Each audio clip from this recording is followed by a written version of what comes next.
देखिए ऐसा है, आज से ठीक 2 साल पहले सन 2019 में 1 अगस्त को ये जो 3 तलाक़ बिदअत जिसे कहा जाता है, उस 3 तलाक़ के ख़िलाफ़ पार्लियामेंट में एक बिल पास हुआ था, जिसके तहत ये जो तलाक़ बिदअत है, यकमुश्त 3 बार तलाक़ दे देना या व्हाट्सएप पर या चिट्ठी पर लिखकर तलाक़ दे देना, इसको जो है नाजायज़ गैर कानूनी करार दिया गया था। अच्छा, मैं इसमें ये बताना चाहता हूँ कि ये हिंदुस्तान में बहुत देर से हुआ है काम। इसको इससे पहले भी कई ममालिक ने,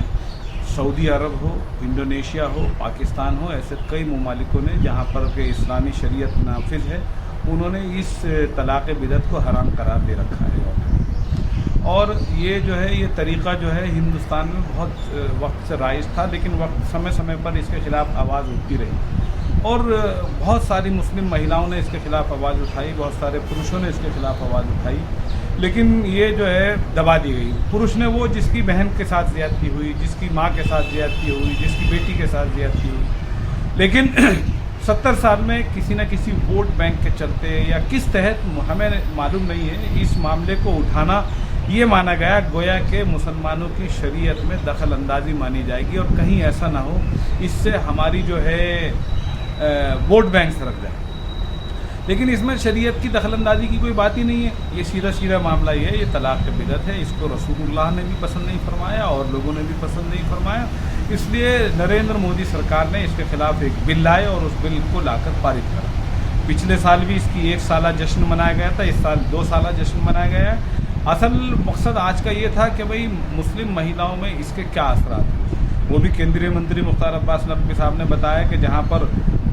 पिछले सालों में 68,000 70,000 केसेस हुआ करते थे और 2019 के बाद 250 और 100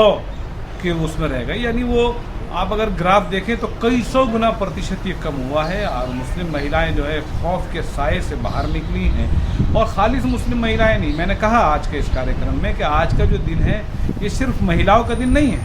ये हर उस भाई का सम्मान है जिसकी बहन को नरेंद्र मोदी जी ने हकूक़ फराहम करें, ये हर उस बहन का सम्मान, हर ये उस बाप का सम्मान है जिसकी बेटी को नरेंद्र मोदी जी ने सम्मान दिया,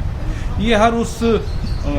बेटे का सम्मान है जिसकी माँ को नरेंद्र मोदी जी ने हक और इंसाफ दिया है। आज मुस्लिम महिलाओं ने बड़ी तादाद में नरेंद्र मोदी जी के साथ साथ मुख्तार अब्बास नकवी साहब को भी, नरेंद्र मोदी जी को बड़ा भाईजान और मुख्तार अब्बास नकवी जी को छोटा भाईजान के रूप में उनका शुक्रिया अदा करा और उनके ज़िंदगी में जो खुशहाली आई है उसके लिए खुसूसन नकवी साहब का इसलिए शुक्रिया अदा करा कि नकवी साहब ने इन जज्बातों को समझते हुए ज़मीन से लेकर पार्लियामेंट के पटल तक उठाने का काम करा और नरेंद्र मोदी जी तक मुस्लिम बहनों की आवाज़ को पहुँचाया। इसलिए आज उनका नरेंद्र मोदी जी का और मुख्तार अब्बास नकवी साहब का शुक्रिया अदा करने के लिए हम लोग हैं। देखिए, स्मृति ईरानी जी हमेशा से सबके लिए काम करती आई हैं। उन्होंने कहा है कि भाई मुस्लिम बहनों को भी हर क्षेत्र में हिस्सेदारी मिले, एंटरप्रेन्योरशिप उनकी बढ़े,